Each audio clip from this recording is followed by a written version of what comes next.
C'est pour ça qu'on est en danger. C'est ça la question suivante.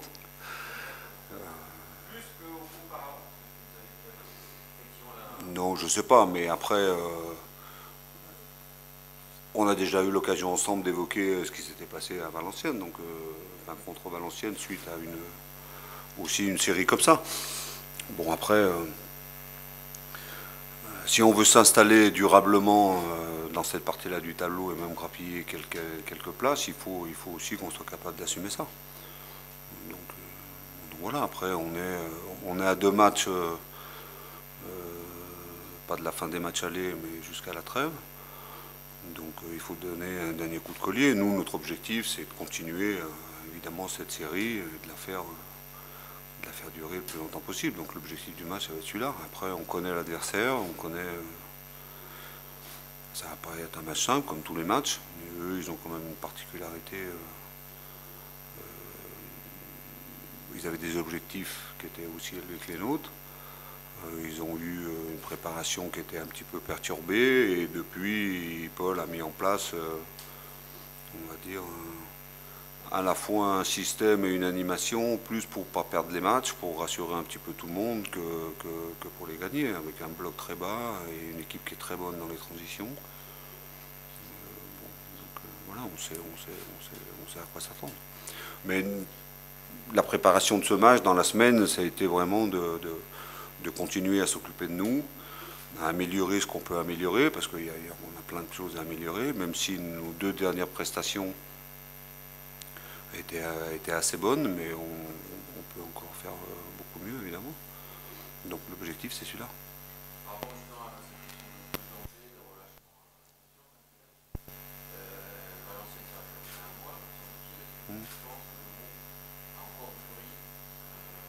J'espère, j'espère. Mais après, le fait de jouer des matchs et de vivre, voilà, il faut être capable de tirer profit des expériences qu'on vit. L'épisode de Valenciennes a été un élément déclencheur et on est dans cette série-là. Donc voilà, après on va voir. Après le foot, ça reste le foot. Hein. Mais en tout cas, dans ce que j'attends surtout de ce match, c'est qu'on ait la même attitude, le même comportement, la même envie d'imposer notre jeu, d'être actif, d'aller vers l'avant, comme on l'a eu contre Guingamp, même s'il n'y a pas eu la victoire au bout, et comme on l'a eu à Châteauroux. C'est ça qui m'intéresse. Et puis à l'intérieur de ça, gommer toutes les petites erreurs qu'on peut faire, les petits défauts qu'on a, les coups de pied arrêtés évidemment, toutes ces choses-là, et puis être aussi plus efficace, parce que je pense qu'on peut être plus efficace. On se crée beaucoup de situations, donc ça c'est important, ça veut dire que l'équipe vit, l'équipe est active, et ça c'est plutôt intéressant. Après, je pense qu'on a un pourcentage un ratio occasion-but qu'on peut améliorer.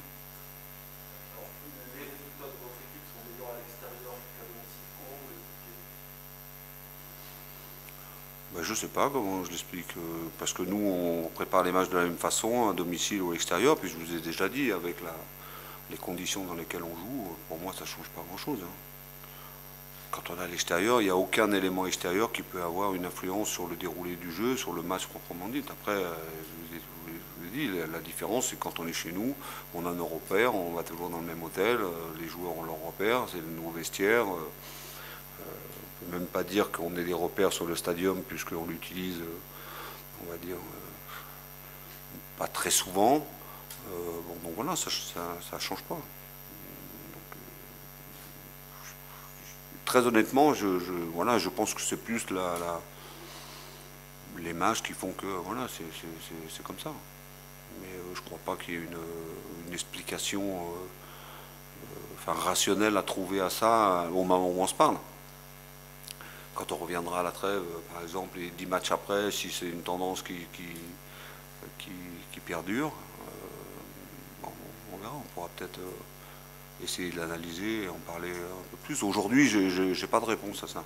La seule que je peux vous donner, c'est que qu'on soit à domicile ou à l'extérieur, on prépare les matchs de la même façon, on a toujours la même volonté de gagner. Et encore une fois, je le dis toujours aux joueurs, il faut qu'on soit concentré sur le jeu, sur ce qu'on veut faire, parce qu'on a Oui, c'est une chance, entre guillemets, quand on a à l'extérieur, mais on n'a pas d'éléments extérieurs qui peuvent venir perturber ça. La pression du public, enfin voilà, il y a des endroits où c'est des fois où ça joue. Voilà. Mais à contrario, quand on joue à domicile, les adversaires sont pareils, ils n'ont pas cette pression. Si on avait 15 000 supporters avec nous, ce serait peut-être des fois un peu plus difficile pour nos adversaires. Peut-être plus facile aussi pour nous, dans les moments où on en a besoin dans un match. Mais voilà. Le podium, vous flirtez avec, effectivement, vous n'avez pas encore approché, c'est aussi un objectif, une période supplémentaire pour les deux matchs restés. J'ai envie de vous dire, le podium, il m'intéresse au mois de mai. Hein. L'important, c'est d'être là. Non, mais après, on regarde. Là, il y a eu des matchs en retard de jouer, on a vu les résultats. Donc, évidemment qu'on s'intéresse à ça. Je ne peux pas vous dire, parce que ce n'est pas la vérité, qu'on s'est fixé comme objectif d'être sur le podium à la trêve. Voilà. L'objectif qu'on s'est fixé, c'est de gagner les deux matchs qui restent. Après, est-ce que ça nous amènera sur le podium? On verra bien. On verra bien, mais pour l'instant, c'est pas tellement important. L'important, c'est qu'il y ait une équipe qui garde toujours cette ambition, qui se comporte toujours de la même manière. Et puis, on verra bien déjà à la trêve, on pourra faire un bilan à la fois par rapport au classement et puis par rapport au contenu de ce qu'on a proposé. Après, je vous dis la vérité, dans les journées qui viennent, il y a quand même des rencontres intéressantes entre des gens qui sont là-haut. Nous, on joue le HAFPO, mais il y a que ce soit Grenoble, Troyes, Niort, Paris, il y a des gens qui se rencontrent entre eux là sur les 2 journées. Mais bon, c'est encore un petit peu trop tôt. On avait dit qu'il y a des problèmes de riches, c'est bien. Comment tu gères, entre guillemets, le patronné, tu gères avec ce qu'on a parlé, ça peut être sur le temps des dernières, puis aussi le match avec le Hum, match de Banco. hum. Comment donc en interne chez vous, il y a beaucoup de discussions, comment tu expliques aux joueurs. Ça dépend. J'ai souvent parlé de l'état d'esprit qui était excellent, donc je veux qu'il reste, mais après aussi, c'est aussi des périodes pour moi où j'observe. Je vous donne un exemple, quand Branco par exemple ne jouait pas, il était exceptionnel pendant 15 jours d'entraînement. Hein. Il était monstrueux. Donc j'attends la même chose de Manu. C'est qu'il montre voilà, un bon état d'esprit sur les matchs, et puis qu'il soit aussi monstrueux à l'entraînement. Et après, je peux faire des choix. Mais après, quand vous avez des résultats et quand vous avez une assise qui commence à se décider, voilà, après j'ai des choix à faire. Est-ce que je change, est-ce que je ne change pas? Là, on a 2 matchs entre celui de samedi et celui de Pau. Pau va jouer vendredi. Ils auront un jour plus de récupération. Il y aura vraisemblablement des changements entre les 2 matchs. Moi, ce qui m'intéresse, c'est que le joueur il se sente concerné et surtout important dans le groupe, qui joue ou qui joue pas. C'est ce qu'a fait notre force dans la période où on a joué 3 matchs en une semaine, et c'est comme ça que ça doit être. Et je l'ai déjà dit, notre réussite, elle va passer par ça. Si les joueurs restent dans cette logique-là et dans cette attitude-là, on n'aura pas de souci. Mais quelquefois, j'explique. Si je sens que le joueur il a besoin de ça, quelquefois non. Par exemple, Bafo, je ne l'ai pas expliqué. Hein. Je lui ai parlé juste avant le match de Châteauroux. Et Manu, alors Manu, je ne lui ai pas encore parlé, mais je regarde ce qui se passe. Non, mais après, j'aurai sûrement une discussion avec lui, mais après, il faut que ce soit le moment, voilà, mais je vais dire, parce que si je commence à expliquer tout chaque fois qu'il y a un joueur qui joue pas, je fais que ça. Hein. Donc voilà, je regarde aussi l'attitude du groupe vis-à-vis de ce joueur ou vis-à-vis des joueurs qui peuvent être titulaires entre guillemets. Donc ça aussi c'est important. Donc j'observe et puis après je peux avoir une discussion, soit pour rassurer, soit pour dire que je ne suis pas content, soit voilà.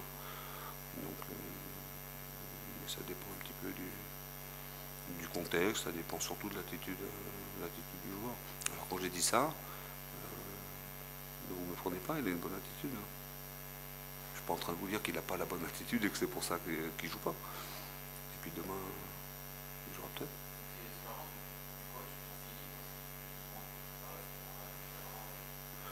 Oui, il y a ça, et puis aussi ça fait partie, je vous le répète, c'est un jeune joueur. Hein. Ça fait aussi partie de l'expérience qu'il doit vivre. Mais à contrario, donc lui, il est dans cette, je sais pas si on peut dire ça, mais on va dire, allez, dans cette problématique-là. Puis il y a les autres qui jouent, il ne faut pas qu'ils se sentent installés non plus. C'est ça, l'émulation entre les joueurs, elle doit aussi exister là. Si les joueurs qui jouent, parce que ça fait 2 matchs que je mets la même équipe, ils pensent qu'ils sont installés, qu'ils sont titulaires jusqu'à la fin, ils se trompent. Ils peuvent l'être, mais à condition d'être performants déjà le week-end, ça c'est le plus important, et puis aussi dans ce qu'ils font la semaine. Donc toute la difficulté on en revient à ce qu'on évoquait avant, sur un laisser-aller et tout, la difficulté du management et d'un coach et d'un staff, c'est de veiller à ça, c'est que la qualité des entraînements ne baisse pas, que l'investissement ne baisse pas, qu'individuellement ils ne se sentent pas arrivés ou installés, parce que c'est tous ces signes-là qui font que on peut être en difficulté. Alors, vous allez jouer samedi alors que quasiment tous les autres adversaires, on va dire d'autres jours, auront joué vendredi. Est-ce que c'est un avantage, un inconvénient ou peu importe? J'en sais rien. Ça dépend des résultats du vendredi. Ça peut être mais après, comme vous avez compris que moi je m'inscris dans une logique et la nôtre de continuer une série. Donc à l'arrivée, enfin, presque les adversaires, les résultats des adversaires, on s'en fout un petit peu. Nous on est dans notre championnat et on essaye de gagner le plus de matchs possible. Voilà. Après, quand il y a des matchs de vendredi et puis que les 4 équipes qui sont en haut perdent ou font des nuls et tout, ça peut vous donner une motivation supplémentaire. Si on gagne le match, on leur reprend 2 points ou on leur prend 3 points, voilà. Mais je ne prépare pas les matchs en fonction de ça. Voilà. Parce que si ces adversaires gagnent, vous avez aussi une pression supplémentaire. Vous êtes pratiquement dans l'obligation de gagner parce que après vous êtes... Donc c'est toujours... Moi j'aime pas trop jouer avec ces choses-là. Pour vous dire la vérité, je préfère jouer en même temps que tout le monde. Après, quand on joue après, ça peut être compliqué. Mais on essaye justement de rester focalisé sur nous, sur notre parcours, sans se préoccuper des autres. Il y a un moment donné où il faudra s'en occuper, mais c'est le classement qui nous dira, voilà, on est à telle place et on peut jouer ça.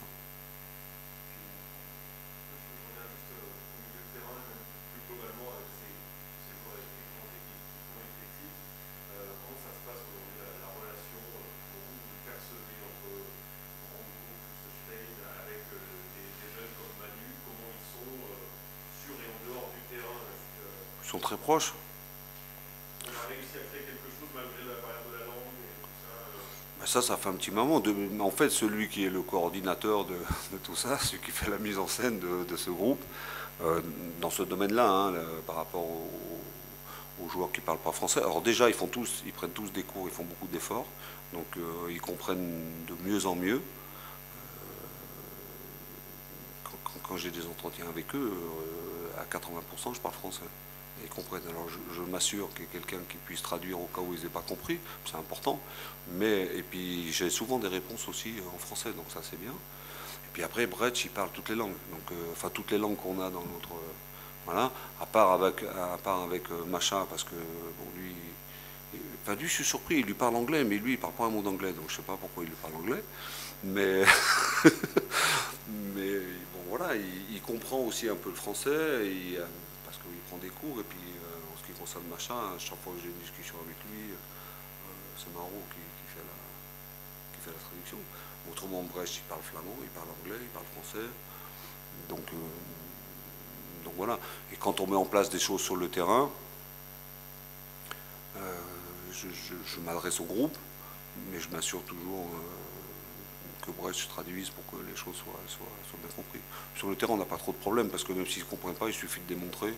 Et après voilà. Sur le terrain, le langage du foot, c'est universel, quoi. Mais autrement, franchement, ça se passe vraiment très très bien. Et puis il y a même enfin, ceux qui parlent français, ils font aussi l'effort des fois de parler anglais, et il y en a pas mal qui parlent anglais. Mais comme c'est très français, on n'ose pas nous parler anglais parce qu'on a peur d'être ridicule. Moi, par exemple. Alors que il faut faire l'effort, parce que c'est ce qu'on leur demande à eux, donc de temps en temps, on peut aussi. Mais très honnêtement, ça se passe vraiment très très bien. On parle beaucoup, tout à l'heure, de Brest, de Branco, de Manu. Il y avait Stein, qui est une popularité plutôt impressionnante depuis qu'il est arrivé. Et on vient de porter sur Félix, qui semble être un nouveau spectateur. Ben, il s'est imposé tout de suite. Il a eu un tout petit passage à vide sur certains matchs. Après, c'est un garçon qui nous apporte beaucoup de sérénité, il nous apporte une technicité aussi au milieu importante pour ressortir les ballons notamment, mais qui a aussi une marge de progression importante, notamment sur le plan défensif. Parce que bon, sur le plan offensif, vous avez tous vu voilà, la qualité qu'il a pour sortir les ballons, je cours, je long, ça, il n'y a pas de souci. Sur le plan défensif, il peut faire mieux, notamment dans ce poste de sentinelle. Il a quelquefois tendance à trop anticiper sur certaines récupérations, ce qui fait qu'il est battu dans son dos. Donc on lui a montré des vidéos, on discute de ça. Mais bon, après, il nous a amené quelque chose qu'on n'avait pas. Voilà, c'est pas un joueur qui va percuter, mais c'est notre base, notre rampe de lancement chaque fois on repart de derrière, qu'on a une attaque placée. Après, aujourd'hui, on doit aussi réfléchir. Les adversaires le savent, ça. Donc très souvent, il y a des adversaires qui mettent un joueur sur lui. Donc c'est pour ça qu'on a travaillé aussi 2-3 petites situations pour pouvoir. Si on ne peut pas l'utiliser lui parce qu'il y a un marquage individuel sur lui, il faut qu'on puisse sortir le ballon autrement. Donc voilà, on met en place des choses comme ça. Il a aussi quelquefois, dans la protection de balle, ça fait une ou deux fois, où notamment il y a un match, je ne sais plus lequel, on a pris un but, où il a des pertes de balles.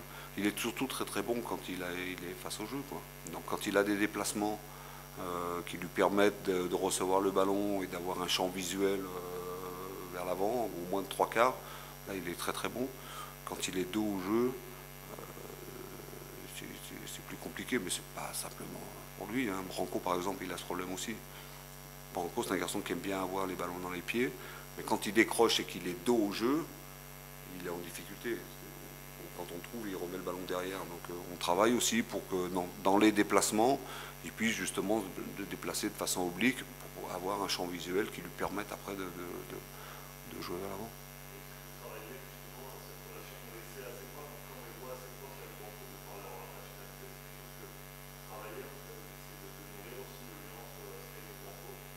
Ben, pas simplement entre Sten et Branco, c'est-à-dire que en général, quand une équipe a des résultats, c'est qu'au cœur du jeu, c'est assez bon hein, au milieu de terrain.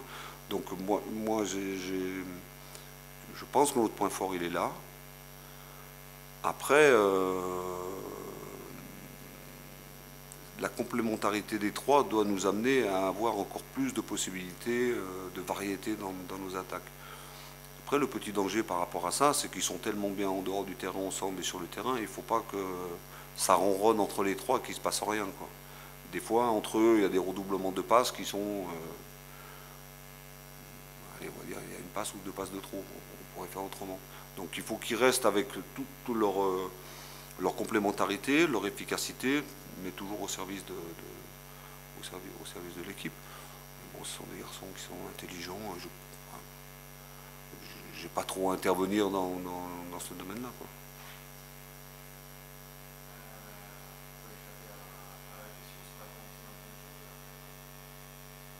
Ah bon? Ah, je sais pas, c'est quoi? Je sais pas. Oui. Est-ce que quand on a un groupe qui fonctionne bien, comme le tien, on est très à l'aise pour la part de mettre un peu de gaz, ce serait un peu figé, je le répète, les garçons en fait, est-ce qu'on est tenté de ne pas toucher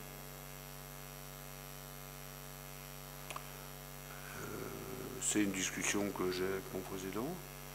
Mais après, il ne faut pas oublier l'objectif qu'on a. Et puis après, il ne faut pas oublier qu'il y a des joueurs qui peuvent nous quitter aussi. Donc ma réponse par rapport à ça, mon objectif premier, c'est de ne pas casser la dynamique de ce groupe et l'état d'esprit de ce groupe. Donc s'il doit y avoir des recrues au mercato, il faut qu'elles soient au-dessus, je parle en termes de qualité, des joueurs qu'on a, ou pour remplacer des joueurs qui pourraient partir, évidemment par des joueurs de qualité. Mais après, il y a deux options. Le tout, c'est de faire une très bonne analyse des forces en présence et de se dire, voilà,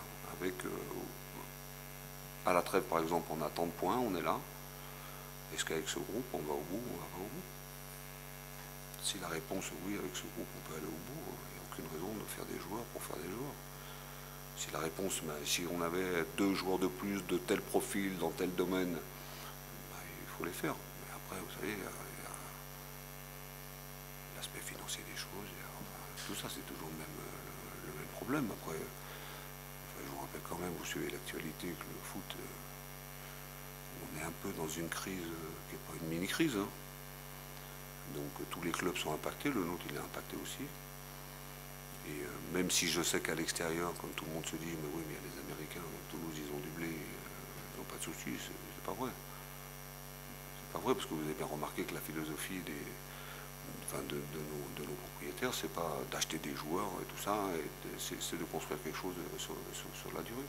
Donc toutes ces réflexions-là vont rentrer rentrent en ligne de compte, et on a déjà évoqué ça avec Damien. Mais ce que vous avez dit, moi je l'ai dit exactement. J'ai un groupe, ça ne m'intéresse pas de prendre pour casser ce groupe. Voilà. Si on prend, c'est parce qu'il y a un vrai besoin et que, je ne vais pas dire que c'est le groupe qui... Il faut que les joueurs se disent avec les joueurs qui arrivent, ouais, ça c'est un plus et on en a besoin. Voilà. Je fonctionnais aussi comme ça à Caen. Moi, à Caen, on n'avait pas d'argent, donc au mercato, on a souvent fait un joueur au mercato. Et souvent, ce jour-là, c'était une réussite qui nous a apporté beaucoup.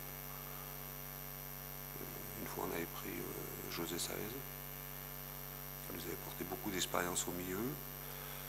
Et puis, le top du top qu'on a fait, c'est Batigol, qui malheureusement nous a quittés. Mais c'est important. C'est une vraie réflexion, c'est vraiment important et on en tient compte.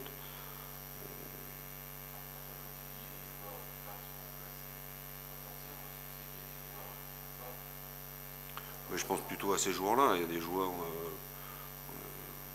je ne vais pas les citer, mais il y a des joueurs qui ne jouent pas ou certains n'ont pas joué du tout, d'autres n'ont très peu joué ou ne jouent plus. Bon, ils peuvent être amenés à nous quitter s'ils trouvent quelque chose. Donc à ce moment-là, je pense qu'on les remplacera. Il y a d'autres joueurs aussi que j'ai peu utilisés, avec qui j'ai eu des discussions.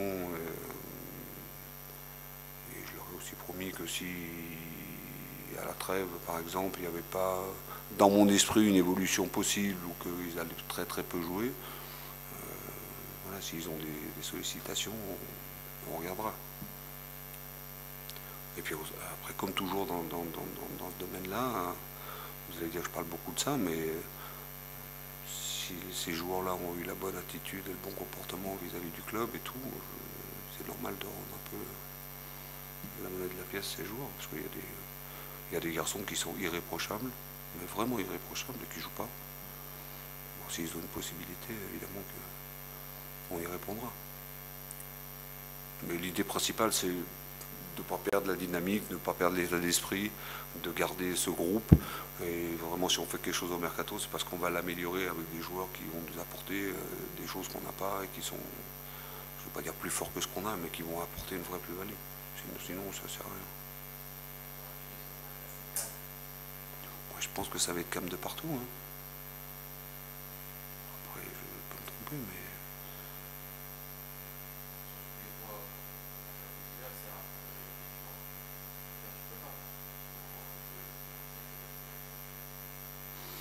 Ça dépend, on peut avoir aussi cette idée-là sur des jeunes joueurs.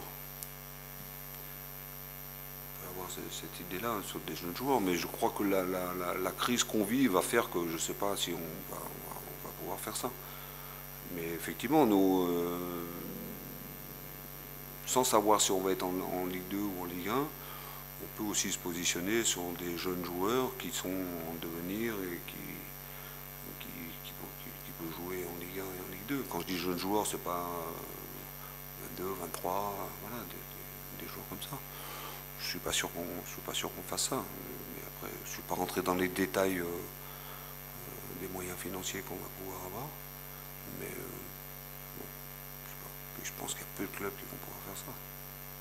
Aujourd'hui, les clubs, ils n'ont pas d'argent. Hein. Donc, déjà, si on parle d'un mercato franco-français,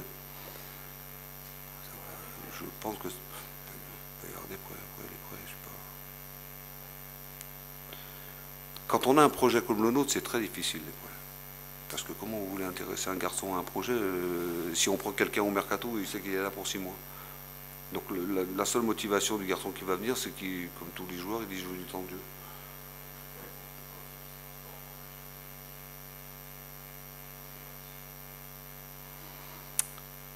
Moi, je suis pas très. Après, je suis pas très fan. Sur un mercato, sur une période comme ça de 6 mois, sur une année complète, on peut éventuellement, mais sur 6 mois, pas très fan de ça.